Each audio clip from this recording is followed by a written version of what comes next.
In this video, I will show you how to add a picture watermark in MS Word or how to add a custom image watermark in a Microsoft Word document. Let's get started. Launch Microsoft Word. Open the document where you want to add the watermark.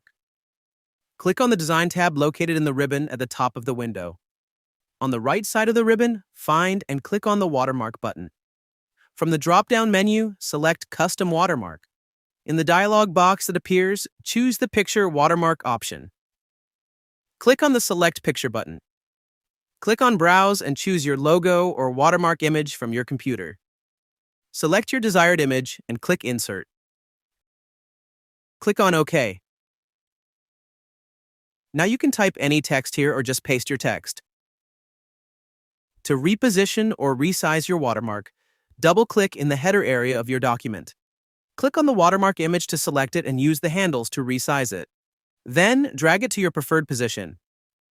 Double-click on the document area to exit the header editing mode or press Escape twice to exit the header editing mode.